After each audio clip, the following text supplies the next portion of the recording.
Hello friends, welcome to my channel. Friends देखिए, मैंने अपने जो है टेरेस गार्डन के लिए आर्च बनाया था। एक्चुअल में आर्च बनाना मेरा एक जो है ड्रीम था कि मेरे टेरेस पर एक आर्च हो।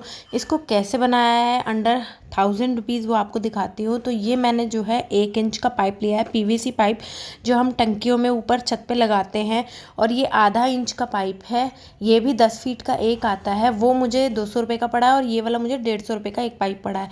उसके बाद पाइप वाले भैया ने मुझे ये लॉक दिए हैं। मैं तो सोच रही थी कि क्ले से इसको फिक्स कर दूंगी, लेकिन उन्होंने मुझे लॉक दिया है। इसको जो है आपस में एक दूसरे पाइप में डालकर फिक्स कर देना है। मोटा वाला बड़े पाइप में चला जाएगा और ये छोटा वाला ऊपर से जो है उसके अंदर फिट हो जाएगा। और एक ये लीक गार्ड दी है कि इसको डालकर फिर फिक्स कर देना। तो पहले मैं इसको ऐसे ही ट्राई करूँगी, उसके बाद इसको फिक्स कर दूँगी। तो मैंने जो है इस आरी की मदद से इसको 5-5 फीट में मोटा वाला जो मेरा 1 इंच का पाइप है उसको इस तरीके से काट के बराबर दूरी पर रख के जो है इस तरीके से लकड़ी से बांध लिया है। थोड़ी सी इसमें मेहनत है, थोड़ी मेहनत करेंगे तो रिज़ल्ट बहुत ही अच्छा मिलेगा। मैंने थोड़ी सी गलतियां की है, वो आपको बाद में शेयर कर दूंगी। उसके बाद कोई भी बॉक्स लेकर मैंने बराबर दूरी पर इसको जो है ऐसे फिक्स कर लिया, रख दिया और इसको जो है इस तरीके से बांध दिया, ताकि ये जो है आंधी तूफान में ख़राब ना हो। क्योंकि नीचे मैं सीमेंट डालूंगी और सीमेंट को जो है सूखने के लिए 24 घंटे चाहिए होते हैं। तो मैंने 1 भाग सीमेंट और 3 भाग रेत का मिश्रण बनाया है। और जो है मेरा जो मिश्रण है थोड़ा सा पतला बन गया था, क्योंकि सीमेंट से मैं पहली बार काम कर रही हूँ। तो थोड़ा सा इसको पतला बन गया था, फिर भी मैंने इसको ऐसे ही ट्राई करके देखा। नेक्स्ट टाइम सीमेंट का कुछ भी क्राफ्ट करूँगी तो ध्यान रखूँगी कि पानी उसमें कम डालना है।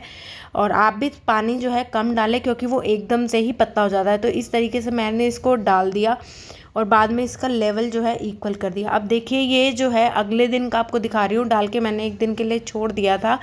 तो मैंने जो है 1 दिन बाद ये थोड़ा सा शूट करा था। उसके बाद नेक्स्ट डे मैं जो हूँ इसको ऊपर ले गई थी। ये मैं छत पर ले आई हूँ और मैंने जो है इसको फ्रेंड्स 24 घंटे बाद इसकी तराई भी करनी है। मतलब इस पर पानी डालना है, ताकि इसमें जो क्रैक वगैरह पड़े वो मिट जाए, हट जाए।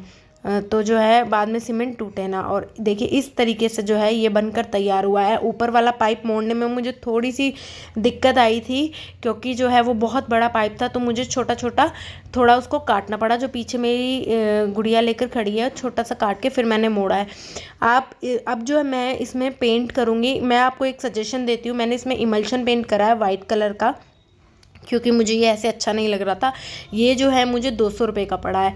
और ब्रश ये 30 रुपये का मुझे मिल गया था। पेंट मुझे 200 रुपये का मिला है। डायरेक्ट इसको यूज़ कर लिया है मैंने। वाइट कलर का मैं लेकर आई थी, क्योंकि मुझे ये वाइट चाहिए था। मेरी इमेजिनेशन में ये वाइट था।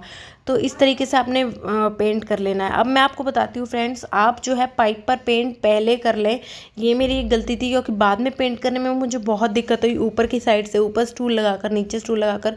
तो आप जो है ऊपर जो आर्च ऊपर वाला मोड़ने वाला पाइप है उस पर आप पेंट जो है पहले ही करके रखें। दूसरी चीज़ ये है, मुझे जो है मुड़ने वाला पाइप नहीं मिला था। नहीं तो एक हार्ड मुड़ने वाला पाइप आता है, आप वो लाकर जो है इसमें फिट कर सकते हैं 1 इंच के पाइप में अंदर क्ले से। तो ये लगभग मुझे जो है 1000 रुपीज़ के अंदर अंदर मिला है। अब मैं जो हूँ इस पर ये गार्लिक वाइन चढ़ाने की सोच रही हूँ, लेकिन मुझे फ्रेंड्स एक सजेशन दे। मैं सोच रही हूँ इस पर जाली लगा दूँ। अब जाली कूलर की जो साइड की जाली होती है उसको काट कर लगाऊँ, या फिर जो सिंपल जाली आती है जिसमें हम बेल वगैरह चढ़ा देते हैं वो लगाऊँ। वो आप मुझे नीचे कमेंट में सजेस्ट ज़रूर करें कि मैं इस पर कौन सी जाली लगाऊँ। और देखिए कितना सुंदर ये लग रहा है। आप इसको चाहे तो अपने गार्डन के एंट्रेंस पर लगा सकते हैं। मैंने अभी फ़िलहाल बीच में लगाया और यहीं पे मेरे को था कि मैं लगाऊंगी। आई होप आपको भी ये पसंद आया होगा।